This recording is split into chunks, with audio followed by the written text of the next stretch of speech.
everyone, Reflected here. Welcome to a rather special episode of my Mosquito tutorials.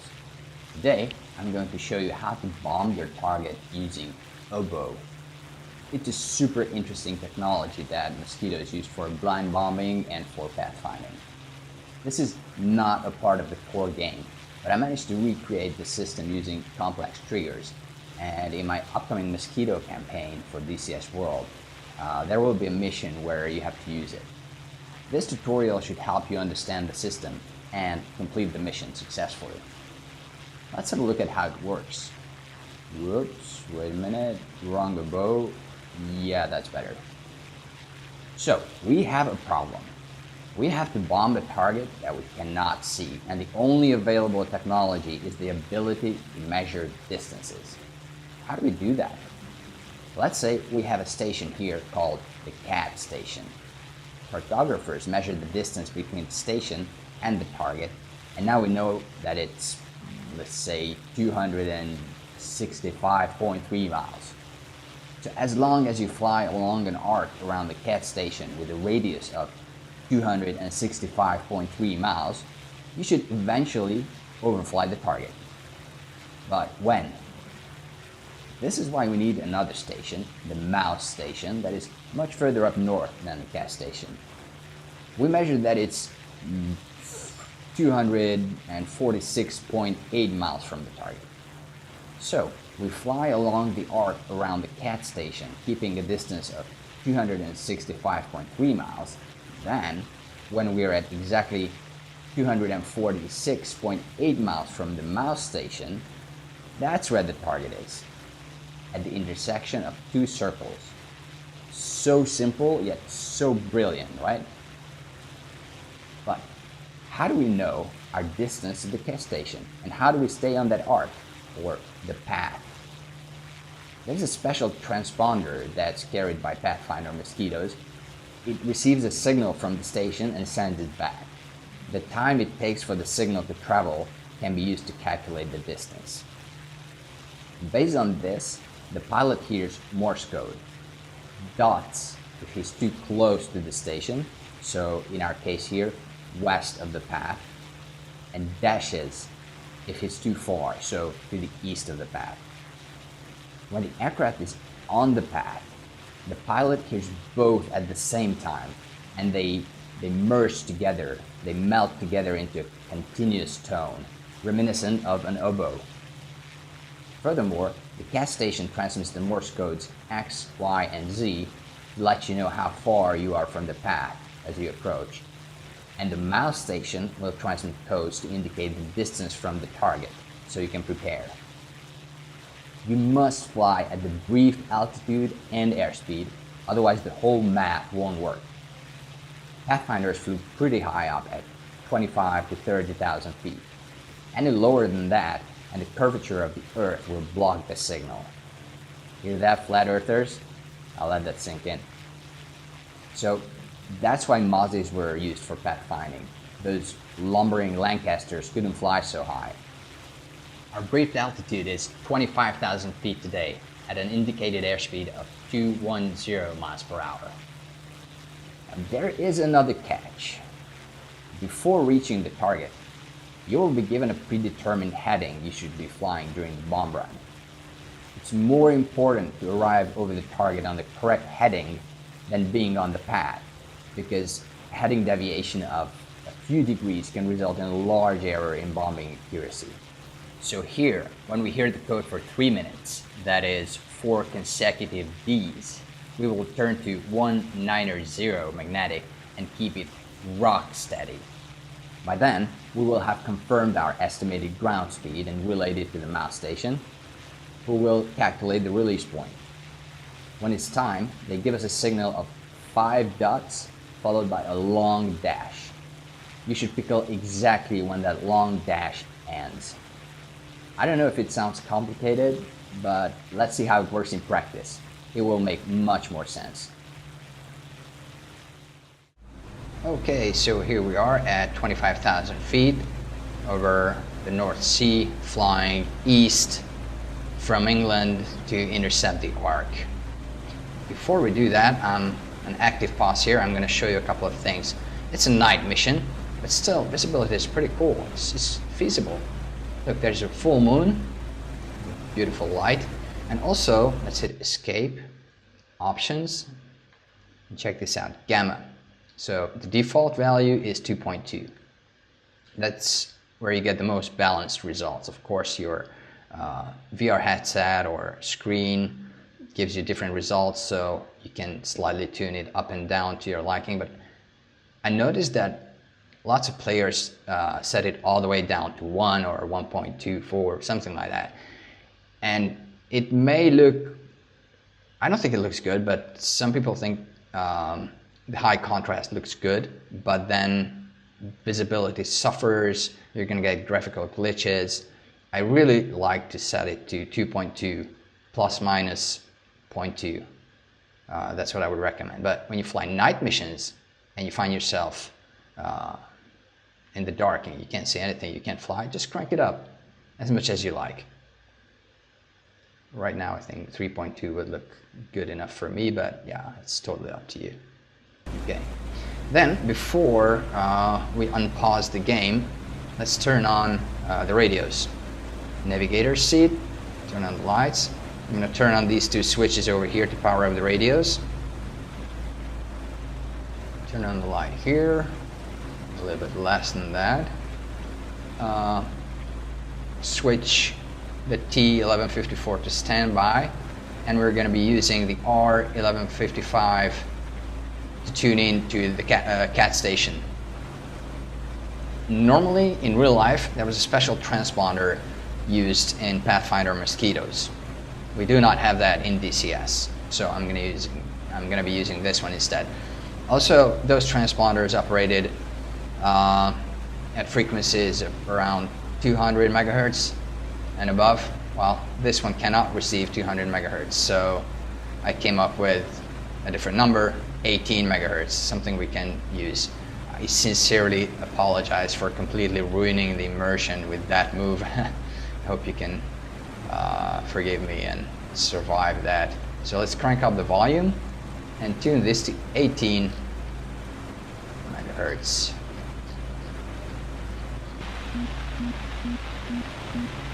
There it is. We can hear, let's check the kneeboard there. So we can hear dots, which means we are too close. But of course, we're somewhere over here, over the North Sea, flying east. Let's unpause the game. Active pause off. And now as we fly east, let's trim the aircraft. So we have to be flying at 25,000 feet exactly, and at an indicated airspeed of 210 miles per hour. If you have your aircraft trimmed, it's going to be a lot easier, because I assure you, you're going to be busy paying attention to other stuff. You don't want to fight the aircraft to stay on the numbers, on altitude, and the exact airspeed. So if you set it up correctly at the beginning, you're going to save yourself some gray hairs.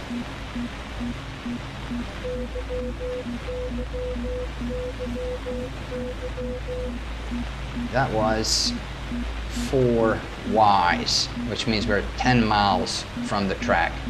We're receiving these from the cat station so that it doesn't take us by surprise when we reach the path.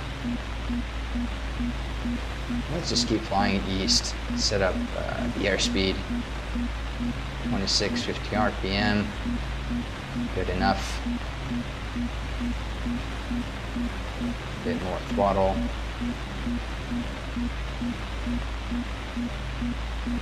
Of course, I know that fighter bomber Mosquitos were never used for pathfinding missions, only dedicated bombers with those plaxy noses, but we do not have those in DCS, so my apologies.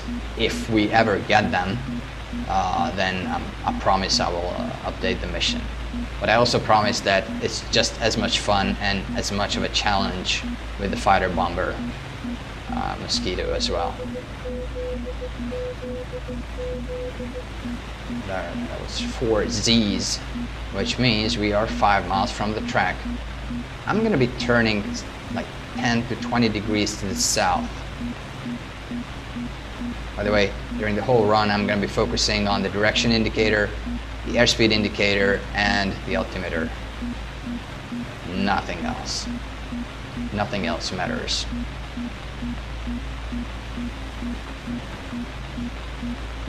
I'm doing this because the path is really narrow. So if we fly and try to intercept it perpendicularly, then we're going to pop out on the other side in really a split second. The path is not much wider, or was not much wider than the wingspan of a Mosquito, so it takes some real precision flying. Oh, now you can hear faint dashes between the dots. We're getting close to the path. So I'm going to be turning slightly to the south again. Oh, we're on the path. Continuous tone, they merge together, the dashes and dots. Sound of an oboe. Turning south, stay on the path. Oh no, now we hear dashes. They are dominating, so we're too far. Let's correct back. And we should be flying south-ish. We just don't know the exact heading. Okay, 170. Let's see where that takes us.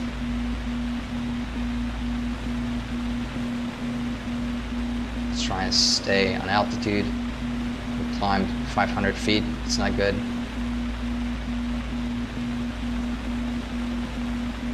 It's not an easy task to intercept the path, but if you can visualize the whole thing, it helps a lot. I'm not gonna make the play it by ear joke once again. I said that in my previous tutorial. My apologies. That was 4 A's. That means we're 10 minutes from the target. Okay. 10 minutes to get it straight. Come on, where's the path? Let's turn a little bit more to the west. But again, if you correct too much, then you're gonna cross the path in no time and end up in the same situation on the other side on the path. Correct back, because we were coming at an angle. Let's see where 165 takes us.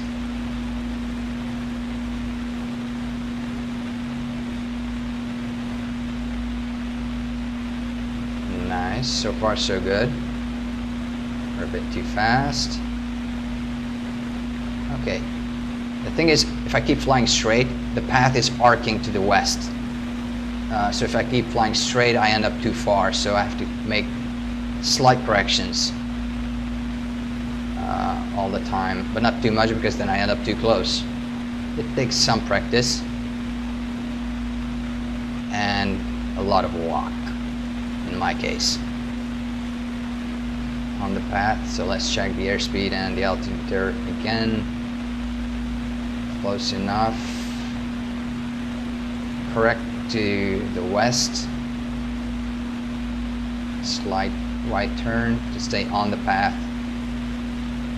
169, that's our heading. Magnetic heading currently. A bit too fast, throttle back. Searchlights and flak coming up, not good. As if it wasn't stressful enough already.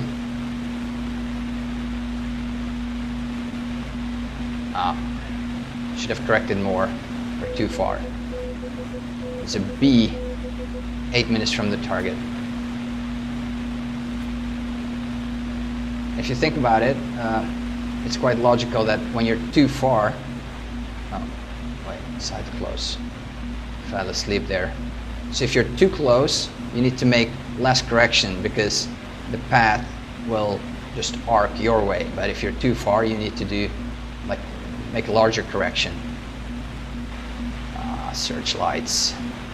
172. Where are we? Slightly close.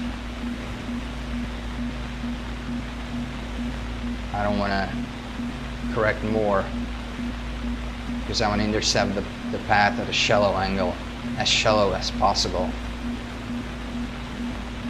Otherwise I'll just keep overcorrecting and go left and right like a needle in the thread. It's not good. The idea is to stay on the path.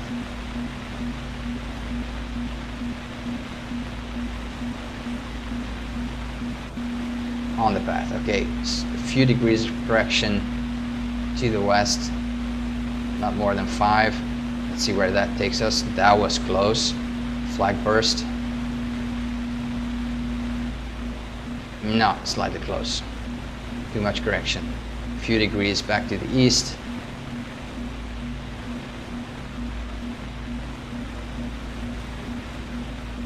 It's a little bit like a case 3 landing when you fly the Tomcat.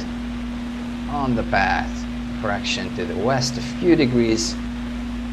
175, let's see if that's good enough. So as you approach the target, things get faster and a lot more stressful. That was a C, 6 minutes from the target. So now we have to confirm our estimated ground speed. That's the only variable that they couldn't know in advance, just approximately.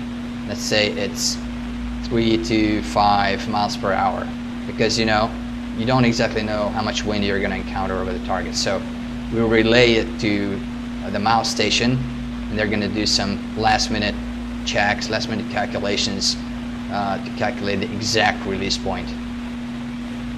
Keep correcting to the west, stay on track, and then when we hear, oh wait, we have to set up for the bomb run. That would be a shame. Bombs armed, bomb bay door open. Okay. So when we hear the signal for 3 minutes, so for D's, then we turn to a heading of 190 and keep it really steady.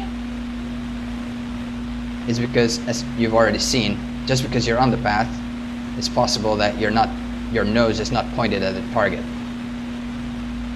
It only means that you're at the correct distance from the station, but it doesn't have anything to do with your heading. So if you reach this 3-minute point precisely on the path, and then you turn precisely to 190, then it's going to be okay. A few degrees of deviation in heading can result a large error in bombing accuracy. There's the signal. We're a bit too slow, a bit too high. Let's correct that. We're still on the path. Let's slightly close. Correct back to the east. We want to be on the path when we hear the D signal, because it was calculated from a point on the path. They expect us to be on the path. More searchlights. I'm squeezing the black out of the stick. It's getting really stressful. I'm sweating. A little too low, a little too fast. Correct that. Come on, where's the signal?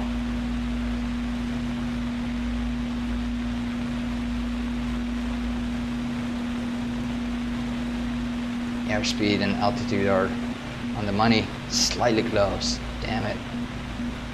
A few degrees back.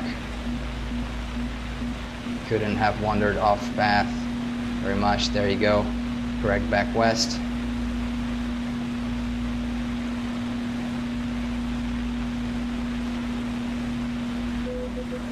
There.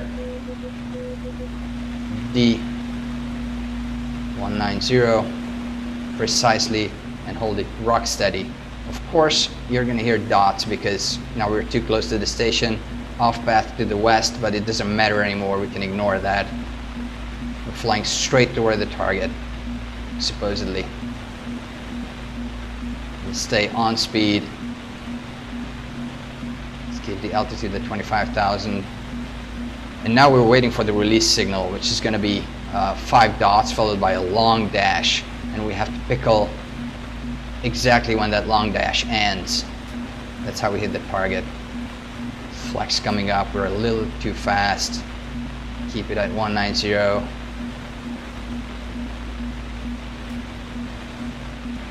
People who did it in real life have my utmost respect.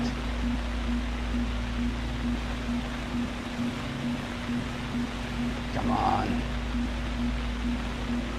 190, 25,000 feet, 210 miles per hour. A little bit more throttle. Keep it steady. Flex coming up and searchlights looking for us, but we cannot weave. We have to keep it steady. Come on, where's the signal? An easy target here.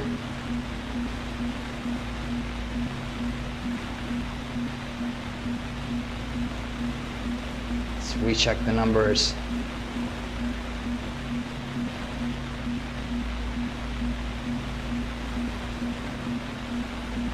So if we pickle at the right spot, by the time our bombs reach the target and hit the ground, they will be on path.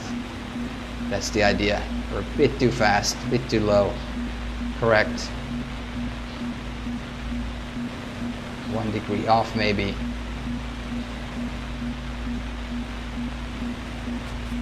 Oh, that was really close.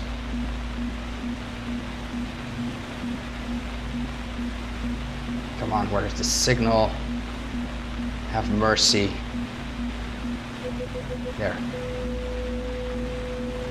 Pickle. Whew. Let's get out of here.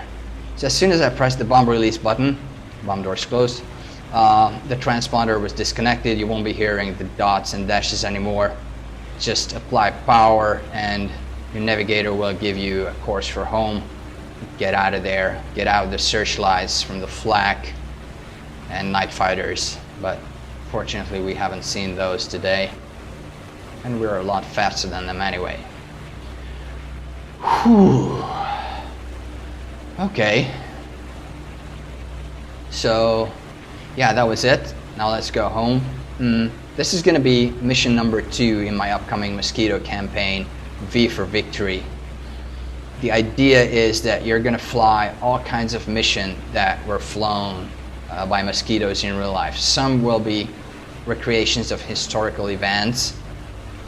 Some will be historically accurate but kind of made up events like this one, like bombing Lille. I don't think that ever happened in real life, bombing Lille using Oboe. But it's going to be as historically accurate as possible. A lot of research went into this, so I really hope you're gonna enjoy it. It was a lot of fun making it and testing it. Well, I'm still not there. Still a lot of work to do. So make sure you subscribe, follow me on Facebook, Instagram to stay up to date with news about this campaign. This is it. As the song says, we really hit our target for tonight. I hope you enjoyed the video and learned something new. You can try it yourself in my upcoming Mosquito campaign, V for Victory. You think you can do it?